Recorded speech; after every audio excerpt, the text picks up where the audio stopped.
Good evening. Honorable Shri Arun Jaitley, Indian Minister for Finance, Corporate Affairs and Information and Broadcasting. Professor Craig Jeffrey, Director of Australia-India Institute.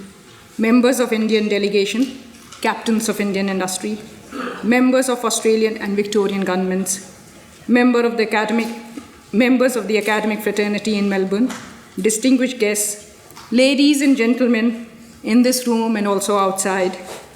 I, Manika Jain, Consul General of India in Melbourne, extend you a very warm welcome to this very special panel discussion on Indian economy with the Union Minister of India, Mr. Arun Jaitley. Before I introduce the Minister, let me acknowledge the traditional owners of the land on which we are gathered and pay my respects to the elders past and present, and any elders who may be here today. I also acknowledge Mr. Ted Bellew, former Premier of Victoria, Ms. Penny Fowler, Chairperson, Herald and Weekly Times, Professor Keith Nugent, Acting Vice-Chancellor, La Trobe University, Deputy Vice-Chancellors and Pro-Vice-Chancellors of various universities. Ladies and gentlemen, Mr. Arun Jaitley was born on 28 December 1952, was married to Sangeeta Jaitley in 1982, and has 2 children.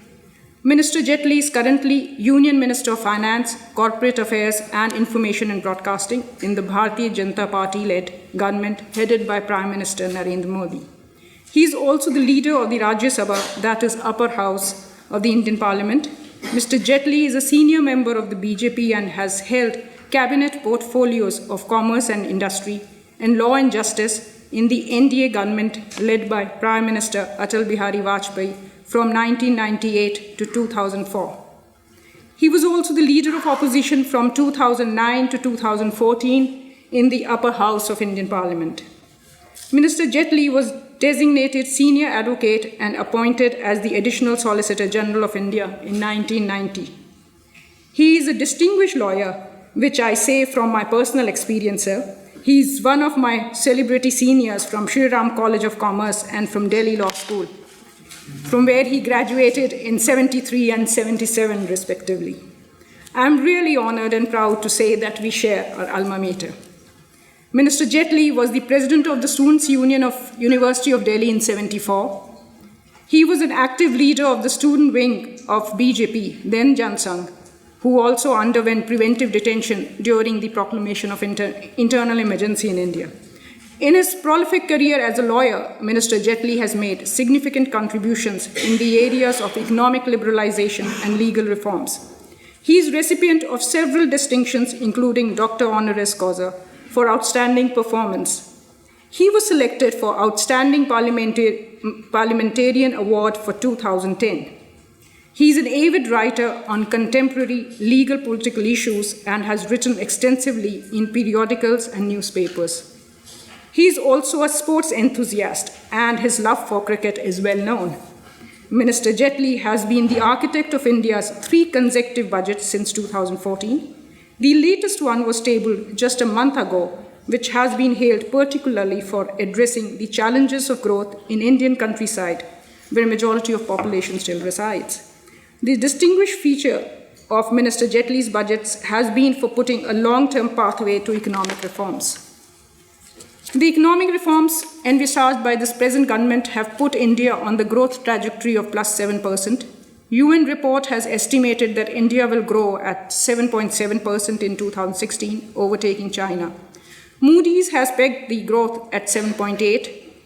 Different agencies have estimated India's GDP to grow at 7.5% or more, and in the current year, the country is poised to do even better in the coming years.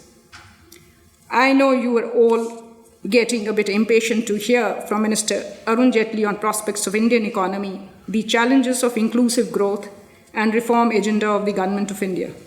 But before I hand over the floor to Professor Craig Jeffrey, Director of the Australian Indian Institute, to take this evening further, I would like to share Minister Jaitley's thought on India and her potential.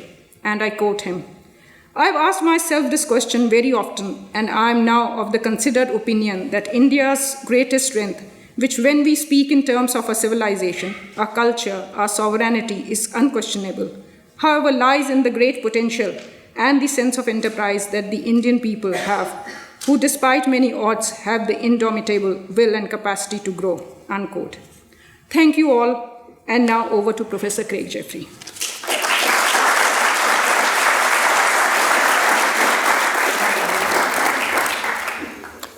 Thank you very much, Manika. First of all, I would also like to acknowledge the traditional owners of the land on which the event is taking place today, the Wurundjeri, and pay respect to their elders and families past and present. I'd like to acknowledge the many distinguished guests present in this room, most importantly, the Honourable Minister himself, Mr. Arun Jaitley. We're delighted to be co-hosting this event with the Consulate General of India, Melbourne, and I'd like to thank the Consul General, Ms. Manika Jain, and her team for all their assistance in organising today's event.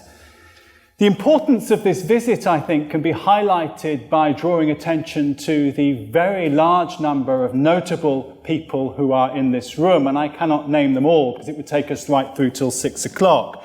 But I would like to acknowledge the former Premier of Victoria, Ted Bellier, the chairperson of the Herald and Weekly Times, Ms. Penny Fowler, and the VC representatives from the University of Melbourne, La Trobe, Monash University and Deakin.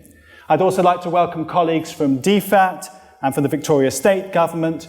We're delighted to also to be hosting the FICCI business delegation here in Melbourne, who I know have been travelling with the Minister all week, and Dipin Regani, the National Chairman of the AIBC, who has also been travelling with the Minister. I'd also like to acknowledge His Excellency Mr. Navdeep Suri and Her Excellency Ms. Harinder Sidhu. And I would also finally like to thank the AII team, and particularly Simone Traglia, for organising today's event. I want to start, I suppose rather indulgently, with an anecdote that comes from my own research. I'm a geographer and an anthropologist who works on India and have been for the last 20 years. And I wanted to start with an incident in 2012 in the North Indian city of Meerut, which you must know quite well. It makes 80% of the world's cricket equipment, apparently. I was sitting in Meerut talking to a friend called Mirpal Singh. Mirpal was a student in Meerut College. He was in his late 20s, and he tried 6 times to get a job in the Indian Army. Each time he'd failed, his friends promoted him 1 rank in the Indian Army. So he was Major Mirpal in 2012. A sick humour, which will be familiar to you from your student days in Delhi, Minister. I asked Mirpal Singh whether he'd considered getting another type of job. There's none available, he replied. I asked whether he considered starting a business. I don't have the skills, contacts or bribe money, he said. Enough, my life is just passing time. Kuch nahi kar raha hoon, bas main time pass kar raha hoon. Thodi Hindi aati hai to मेरे बारे में मत बोलिएगा. Time pass have become a profession for many of the 20-something youth who I got to know, and I have got to know over a 20-year period in Meerut. To such an extent, of course, that the government have waded in, and in Meerut now I've seen a sign to prevent student loitering that says, if you've got nothing to do not do it here.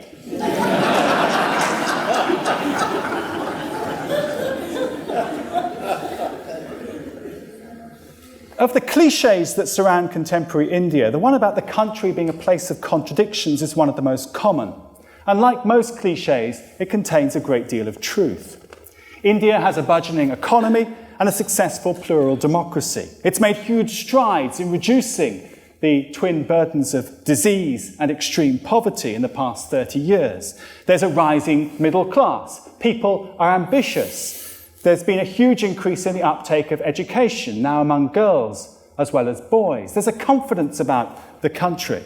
There's been a communications revolution, which has had a whole series of positive social and technological effects, as we know from the work of Robin Jeffrey, who's here today. And at the grassroots level, there's been a citizenship revolution, with increasing sections of society coming to apprehend and perform the norms of liberal democracy. And yet, India remains a place marked by inequality. Inequality around class, around caste, around gender. And of course, where people are marked by multiple forms of inequality, for example, Dalit young women, they often find themselves doubly or even triply disadvantaged.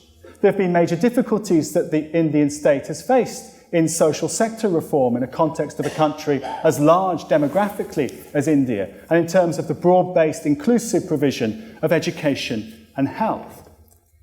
These social contradictions are lived contradictions. They're embodied, for example, in the rickshaw puller who can't buy their vehicle, the Dalit entrepreneur who can't get a loan, the people like Mirpal Singh dreaming of, in his words, becoming something, but feeling in a key sense, marooned by modernity. Taken together, I think these abiding contradictions hint at three intertwined major challenges facing the Indian state over the next 2 decades. And I'd be thrilled to hear your reflections, Minister, on these challenges and other ones that you see emerging over that kind of time frame. We don't often have a chance to talk about India with that long-term perspective in mind. First of all, a need to further regulate the economy to ensure fair competition, accountability, and transparency. And I should say, moves to address these challenges are already well advanced. It's a question of how to consolidate and extend their remit. Second, the need to provide training and educational opportunities and jobs for India's vast and growing youth population. Mirpal Singh is 29. There are more 29-year-olds in India than there are people in Australia. The enormity of this challenge is one that I know is not lost on your government. I'd be very interested to hear you reflect on that issue of how to make good on the demographic dividend.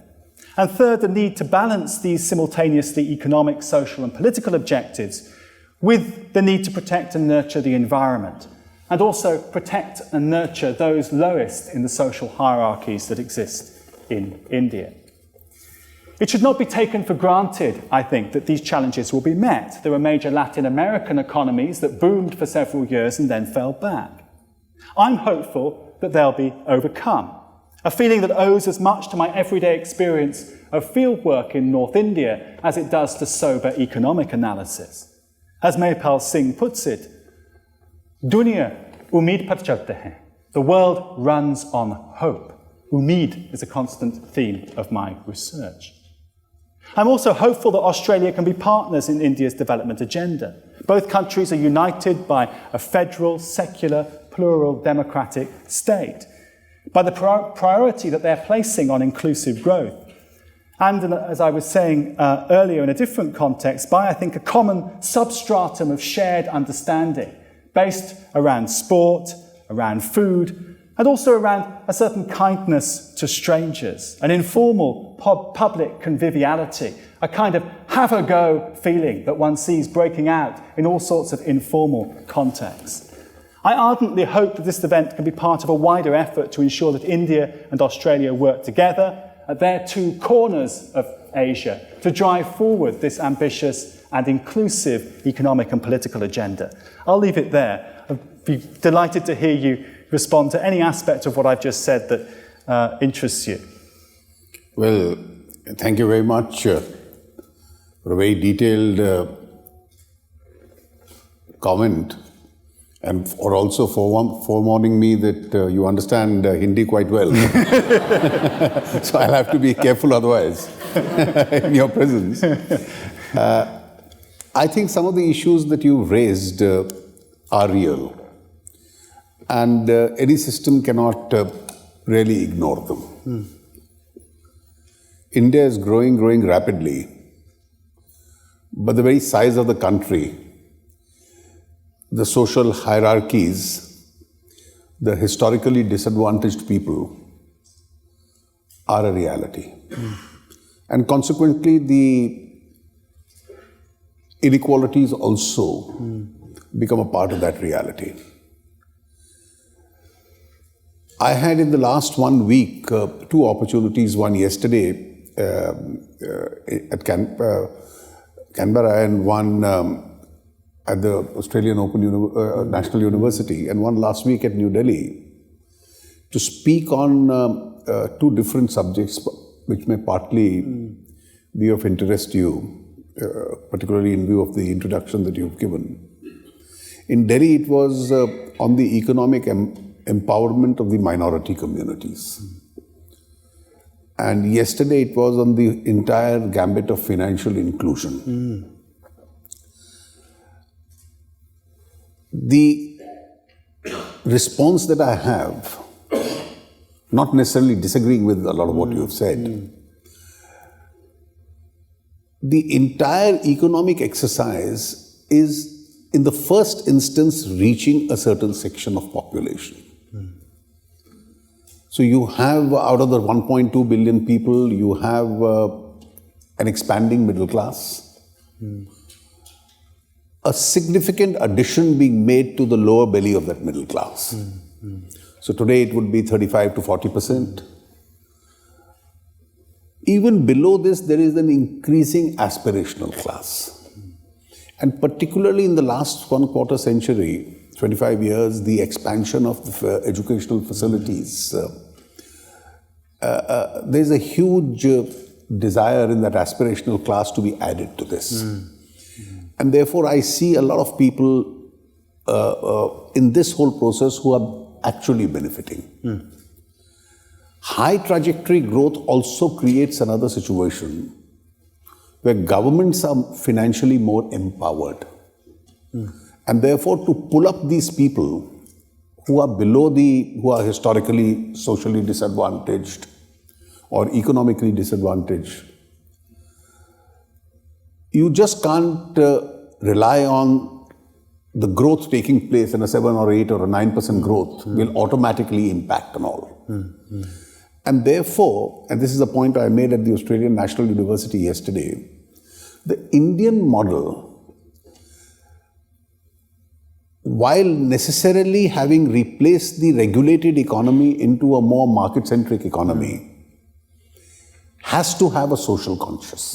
And that social conscious or compassion added to it must necessarily include that the empowered state, rather than just depending on pulling up these people out of poverty on the strength of growth, the governments put in additional resources in order to benefit those whom the benefits have not reached. Now, who are these people? If you look at the social structure, certainly the Dalits, the scheduled castes, the tribals. In fact, the one area where the quality of life in India has not improved is the tribals. And if you ask me what is the single most important challenge in the Indian story, how to get the tribals into the mainstream process, the advantage of job reservations, which has now continued for a very long time, its impact on the scheduled caste is quite visible. But on the tribals, particularly in the central part of India, it's quite slow. Then you have, in terms of the urban-rural divide, urban centers are really engines of economic activity, and therefore people are able to find jobs to sustain themselves or generate some employment. As far as the rural areas are concerned, the inequality is writ large on the fact that 55% of the population involved in agriculture and 15% of India's GDP comes from agriculture. And therefore, those in services are much better, manufacturing is all right. But those involved in agriculture, except a very handful of the big farmers, the others are in a challenging, difficult situation. And therefore, governments across the period, in the last 2.5 decades particularly, in some way or the other, have moved on this model of expediting higher growth rates and using the resource for the benefits of a certain category of the population. Now, if you ask me specifically what do I have in mind, and if I had to give this illustration, in a detailed talk I delivered yesterday, I had elaborated some of the steps taken by governments. The one emphasis has been to empower the rural areas in terms of giving them the kind of facilities, or coming closer to the kind of facilities which would be available in Indian cities. So today you have a plan that every village in India must be connected by a road. We intend to finish that by 2019. The Prime Minister had envisaged a plan that no village in India should be without electricity. We've been able to identify 18,000 of them. Now, each one is being specifically targeted. We've already crossed 5,000. So you have still a balance of about 13,000. You have farmers in distress taking loans and unable to pay, and some of them commit suicide, which you must be reading about. So, providing them with some kind of a interest subsidy or a subvention. The top priority being given by both the central and the state governments to irrigation in the rural areas. The previous government had brought out a scheme. Some of us were critical about the manner of its implementation. With some modifications, I have revived it, and last year was quite successful. This year I have added more money to it, the rural employment guarantee, so that subsistence levels could be maintained. So these are all various instruments by which we are putting resources, financial resources, and creating assets in rural India so that the quality of life itself could be improved. Irrigation is one area which immediately brings results the very next season. So we've had states, parts of Gujarat, some parts of Andhra Pradesh, Madhya Pradesh, where you've had significant double-digit growth in agriculture each year because of the irrigation projects which were set up in those particular states. And I think this part of the problem has to be tackled on that basis.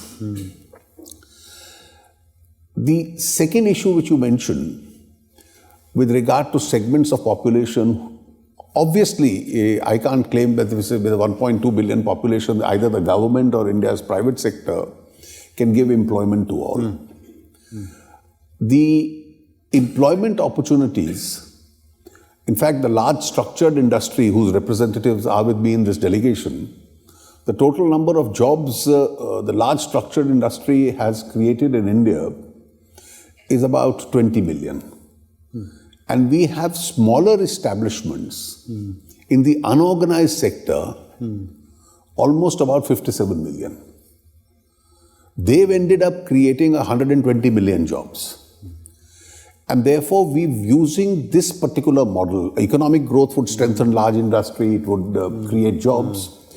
But at the same time, this particular segment, which has created a large number of jobs, and it becomes a job provider through self-employment, and these people who, instead of being job seekers, also become job providers. There's a major shift, and you used the phrase that these people have no source of financing or funding themselves. Now, this is one of the major initiatives which have been taken, which has been highly successful. Last year, we started a program, it's called the Mudra scheme, where all banks, whether in the public or the state, the private sector, have been advised that a certain percentage of lending of small microfinance directly and through microfinance agencies, and these are not very minuscule, by Indian standards it can go up to 10 lakh rupees, must be provided to entrepreneurs at the banking rates of interest. Otherwise, these people were dependent on exploitative rates of interest. And this has been a runaway success. So you've had over 20 million small entrepreneurs in the very first year taking advantage of this scheme. Each branch is queued up with hundreds and thousands of people. And the current year, we've increased the target amount by another 50%. And therefore, the entire object is that a very significant part of this population needs to be brought into this ambit of generating their own job creation through small and medium businesses. I went and attended some of their functions, and I asked them, so each one of the ladies, and 73% of the people who've taken money in this are women. The recovery rates of the banks is extremely high. It's almost near total. So each one has a card. They go to the ATM, they borrow money within the limits prescribed. Somebody would sell vegetables, somebody would be a fruit vendor, some lady living in a slum has established a beauty parlor, somebody has established a tailoring unit in her village. And the target is to return the money before midnight so that you can save one day's interest. And it's been a runaway success. Yeah. Now, this is one illustration that I gave you. How do you improve upon the equality? Now that our own resource mobilization has slightly improved, are we only rationalizing subsidies? For instance, this year, we saved a considerable amount from the oil price decline. And we took an initiative that some section of the subsidies, which were even the wealthier in India were enjoying it, they should be ousted from it, and it should be only meant for the more deserving people. Now, we are using a significant part of that resource to put that money actually at the benefit of these people. Now, three proposals that I have made. We provide cooking gas subsidy to all. Now, we've deleted a certain segment of population from that entitlement. Using a direct cash benefit, we've saved about 25% more. Now, what have we done with that money? So, the lowest segment of Indian population, we are picking up 50 million families. 15 million this year, and over the next 3 years, the lowest in India who use that traditional Indian chula with firewood, which is detrimental to health. So the government would now provide them with a cooking gas. So you help their quality and standard of living. So that saving which we make from the reform process goes directly to them. What do we do about these farmers in indebtedness? So 75% of the premium being shared by the central and the state government, the farmer has to contribute only 25% of it. Right. So his entire crop for its full value would now be insured. So in case you have a drought, he still is able to repay back the loans that he's taken and not driven to suicide. Or take, for example, for the 1/3 of India's population, we've now come out, the details are being worked out, but the principle I have announced with a free health, state-supported health insurance, which enables them not only in the overcrowded public health institutions, but also which entitles them to get treatment in private health institutions. So under this particular model, when you ask the question, can I give jobs to 1.2 billion people or the adults who are eligible? Obviously, the government can't be oversized and overburden itself. But you'll have to create mechanisms by which these people are able to generate a lot of employment for themselves. And the advantage of this increased reform from the market economy itself comes and is plowed back to the advantage of this population. It's an extremely helpful answer, and I in some ways don't want to cut you off, but I'm slightly aware of time, and I know that there are 400 people in the audience roughly who are desperate to ask you questions, and would therefore try to open things up to questions. We have a couple of roving microphones. The first hand I saw was here at the front. Yes, you, sir. Can we just wait for a moment for a microphone? Thanks. If you'd like to give your name and then ask the question. Yes, my name is Abhimanyu Kumar. I just have a very small comment before I ask my question. Mr. Jaitley, I would like to congratulate you for running a government which is 100% corruption-free, which is very rare in India. And you are one of the people who provide a kind of morality in Indian politics which is unheard of since I lived my life there. So I congratulate you for that. And my question will be, farmers in India. I've been here in Australia for 13 years, but the farmers' suicides, what are the radical changes this government can bring so these farmers' suicides can stop? That would be my spot-on question here. Thank you.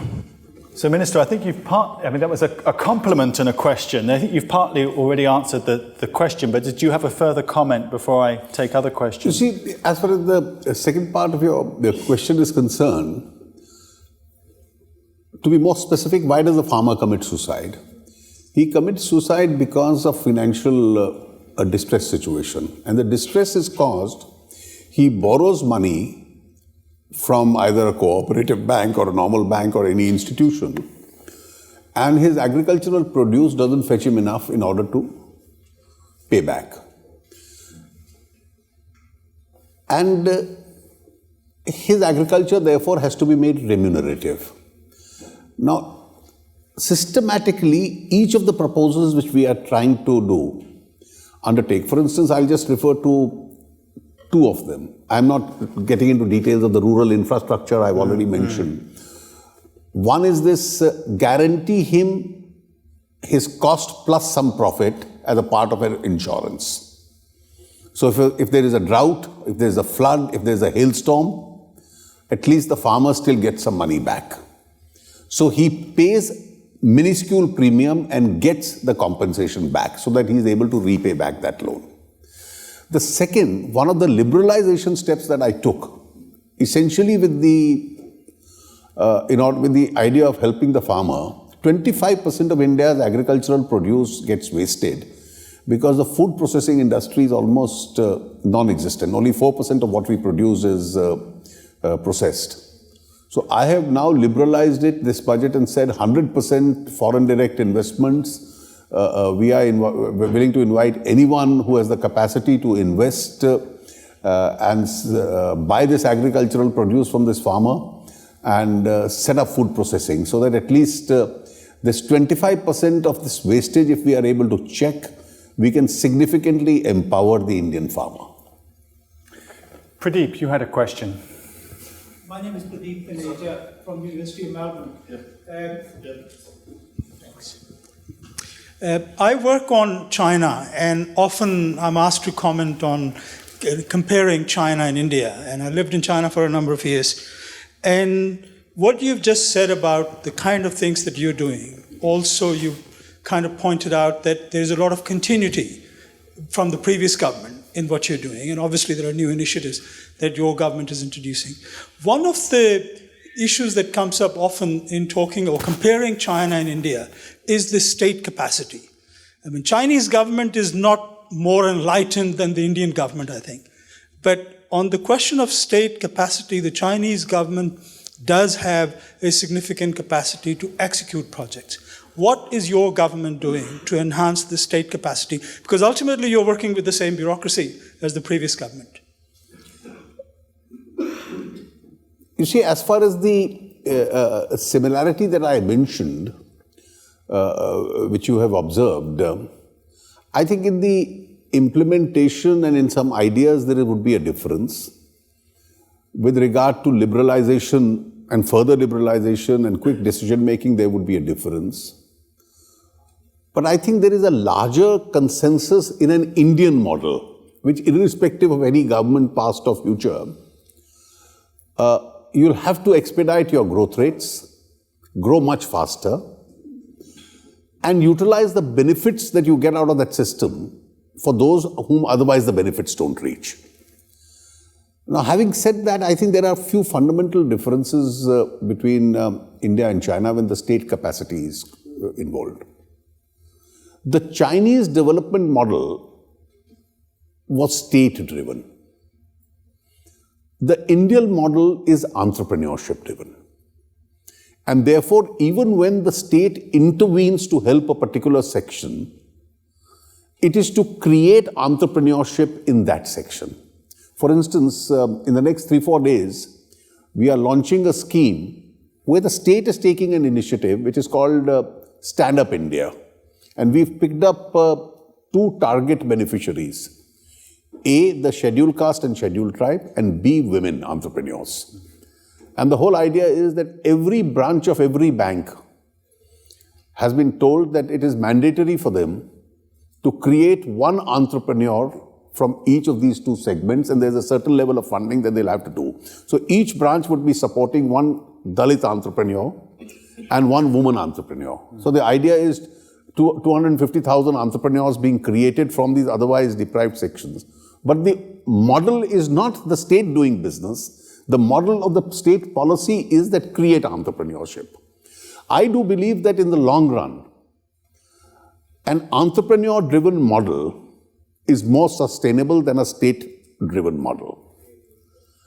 And therefore, I think an Indian model has its own strengths. The capacity, however,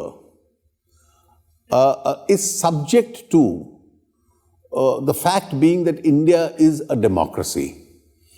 And so are many other democracies, but India is also a very noisy democracy. And therefore, you have at times to governments, and all shades of government have to work within an obstructive environment in order to take a decision. And therefore, in a democracy, decision-making will never be as fast as in a country where there is no democracy. And therefore, obviously, you can't compare the capacities of the two. So, a government in India would first have to convince its own party, the parliament.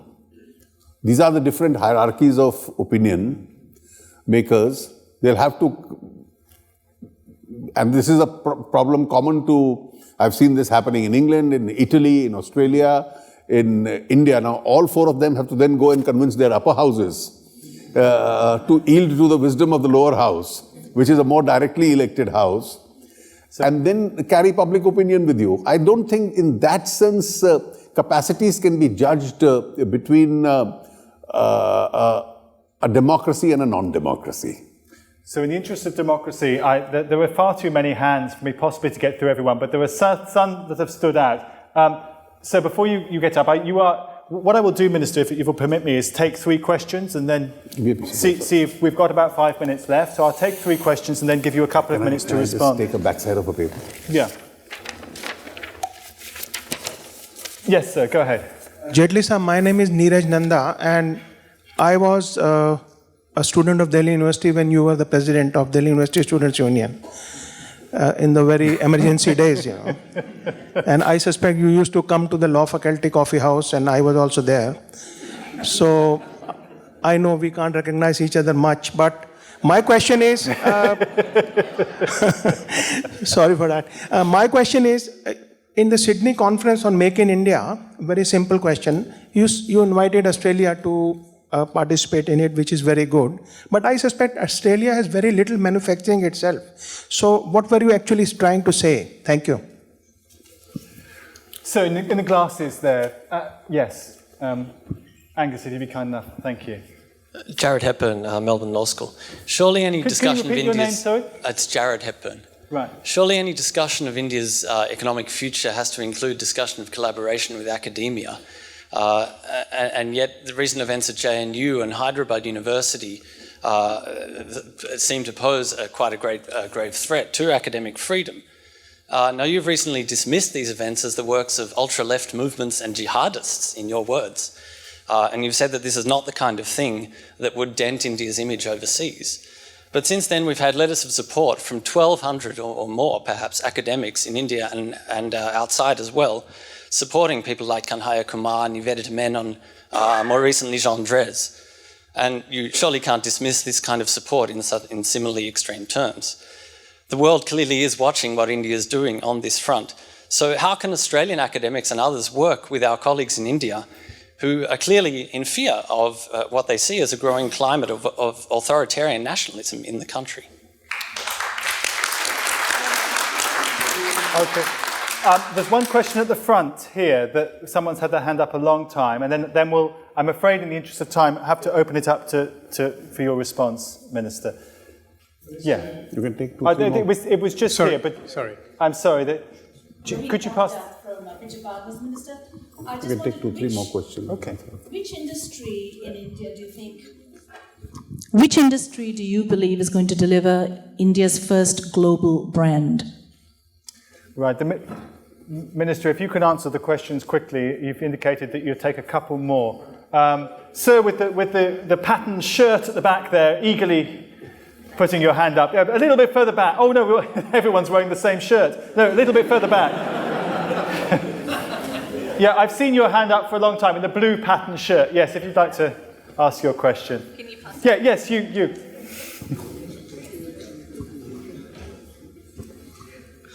Hi, sir. I am so glad to be here. It's a simple question. So can we expect to remove reservation from India? It's like, depending upon the talent of the students, need to organize the jobs, not on the reservation. Can we expect your government to take further any in 2019? Can we expect from your government? It's a simple question. It should be based on the talent of the students, not on the reservations. Okay, this is going to be the last question, I'm afraid. Sir, yes, you're here. If you'd like to, you've had your hand up for a very long time. Honorable Minister, thank you very much for your talk today. My question is regarding the budget that I was going through, which was announced early this year. Something that really struck my attention was an increase in 330% in spending for women and children aid. I was very curious to know what kind of projects would be included in this particular increase. Thank you very much.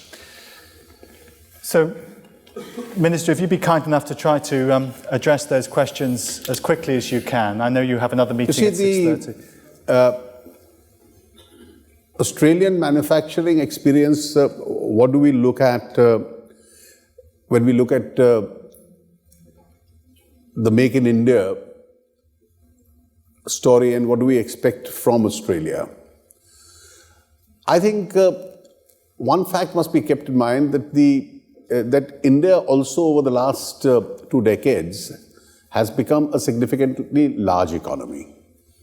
And therefore, when we deal with the other important countries, we look at it as a two-way traffic. Indian industry setting up projects in those countries and vice versa. For instance, Indians have increasingly been making investment in Britain. For instance, India is one of the largest investors today.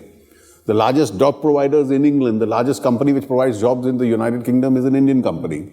And therefore, it's a two-way traffic. But as far as Australia is concerned, there are 2 or 3 areas which I can straight away identify where I think Australia can be of considerable help. Resources is one area where Australia has a very advanced experience. I mentioned that one of our needs is food processing. Australia has a lot of experience in this area, and if Australian companies were to set up establishments in India, it will be very encouraging for us. India is a huge, in terms of numbers, for example, I can tell you there are 233 highways under construction today as I speak to you. 8,000 kilometers every year, that's our target, 30 kilometers a day. 400 railway stations by private sector investment to be redeveloped. This year I've given a target of regional air connectivity, 25 new airports to be set up. I can go on and on with ports and power and so on. This requires a lot of investments, and Australia, fortunately, in their own financial model, has funds which are looking for investments in other parts of the world, which will fetch them competing and competitive returns. And therefore, these are the areas where we are speaking to our counterparts in Australia. And I'm sure a number of them have shown a very positive reaction. Which are the Indian brands which are going to be the industries where brands could be created? I think you must bear in mind it's not merely the size of the market as far as India is concerned or its middle class. It's also a huge resource in terms of human resource development that India is creating. Technology is something which comes naturally to India. Now, in the post-liberalization era, there have been several segments of industry which have actually become success stories. IT became the first success story. Auto sector became a success story. Telecommunications became a success story. Pharmaceutical, particularly the generics, became a success story. So our ability, for instance, in healthcare and pharmaceutical, and particularly in the generic pharmaceutical, our capacity to deliver world-class medicines and world-class treatment at a fraction of the cost compared to the developing world. So our ability to become a services hub, and in some of these areas now the Indian startups on the strength of technology are creating an impact. Now, which one of them will become a world beater is difficult for me to predict today, but this is something which really can happen. Reservations, do I see the end of it? No. I'd like to be very specific, even if I am disappointing some people. I don't, in near foreseeable future, see the end of it for the reason. The historical backlog of deprivation has been so large that I don't think even with 68 years of post-independence and almost 64 years after the Constitution, we've been able to really set it apart. Please don't forget, as far as the scheduled castes in India are concerned, job reservation got the first ray of hope of development to those segments. Now, with regards to its functioning, we can have all kinds of opinions, but there are still socially and historically deprived sections which need the benefit. The tribals have still not benefited significantly enough. So have we reached a stage where we must review? There can always be good ideas with regard to how it must be implemented in future. But with regard to the need to continue with reservations, have they now subserved their purpose and we must think of finishing them? I don't think in near foreseeable future that time is going to come. This will have to continue for a longer period of time. And I'm absolutely clear about it. Minister, we're going to have to stop. I wonder if you could just say a couple of words in response to the political question. The two political questions. We'll need to wind up. Yeah, I'll just take that question last because I have important... As far as the women and child initiatives are concerned, we run one of the largest midday meal schemes. In order to get young children of poor families into school, one of the incentives we give is that children are, besides being given education free and books free, they are also being given their meals free. So similarly, with regard to women, pregnant women, the kind of aid that state provides, this is all covered under that budget. And now with the increased resources, there are several segments where we've significantly increased the spending. And women and child spending is, in this regard, it's done through the state governments. Now, with regard to your question about the Jawaharlal Nehru University, let's have no doubts about the fact that India is a very strong democracy. The only time that we came close to losing the democracy was somewhere in the mid-70s for a brief period. And India showed a great resilience in coming back as a democracy. So the idea of India being a liberal democracy or free speech being in danger, I don't think those questions really arise at all. We must understand the incident which took place in the Jawaharlal Nehru University and the other campus that you've mentioned.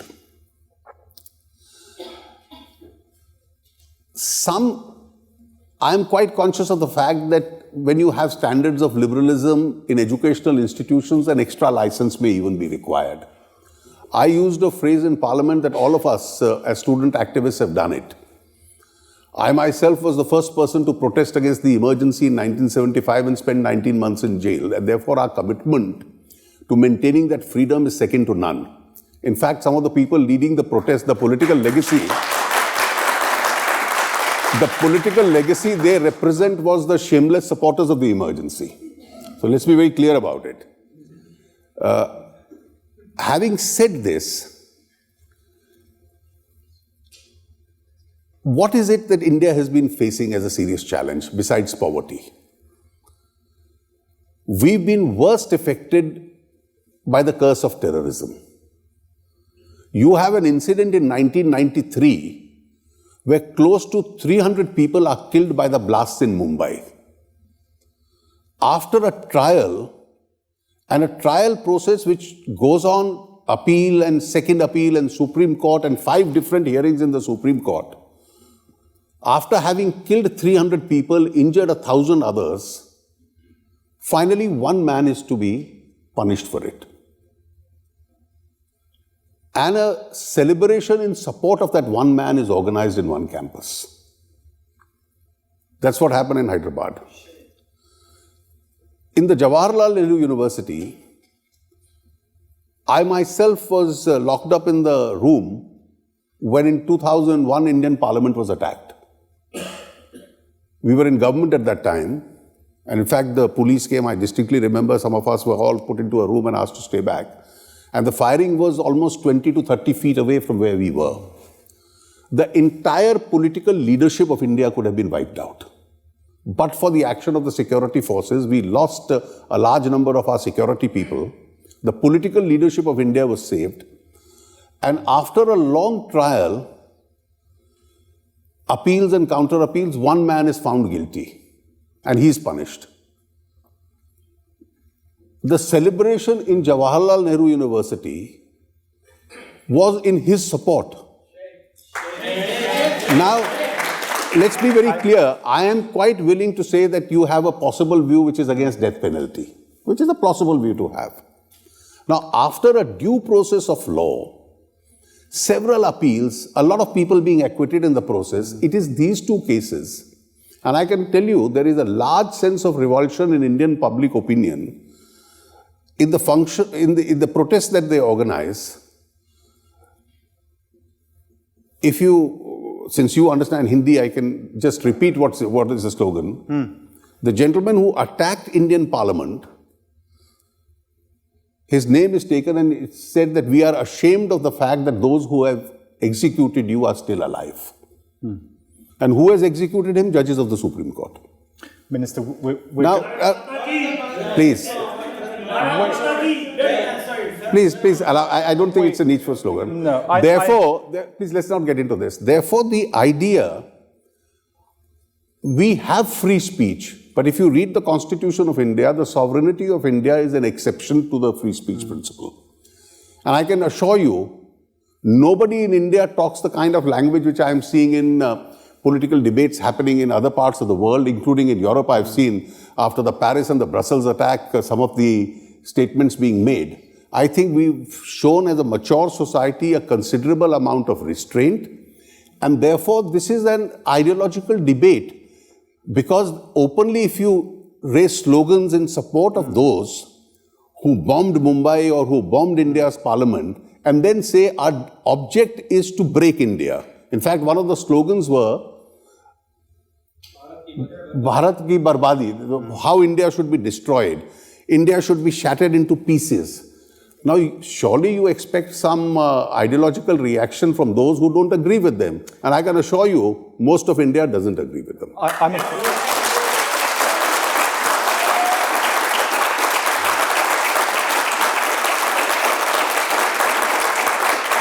I'm afraid we do have to draw things to a close. As you were speaking, Minister, I was reminded of Joan Robinson, the Cambridge economist, who said that anything that can be rightly said about India, the opposite is also true. I also, for those of you who are interested, wanted to share with you that Mirpal Singh, when I last spoke to him on Skype, said to me, I asked him what he was doing, he said that after failing to acquire a position in the army 7 times, he set up a coaching institute in Meerut to train people to get positions in the Indian army. So,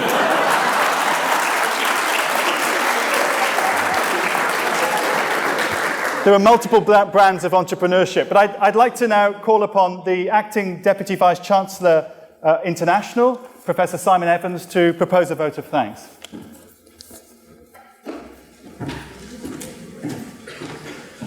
Craig, thank you. Ladies and gentlemen, we've been treated this evening to a fascinating discussion of immense breadth. We have covered the range from the economic opportunity, the Indian economic miracle, of which our Prime Minister recently spoke at the Lowy Institute, the challenges of development in India, and some deep and profound political challenges that face India and will excite debate right across the world for a long time. We could talk at great length this evening about each of those issues.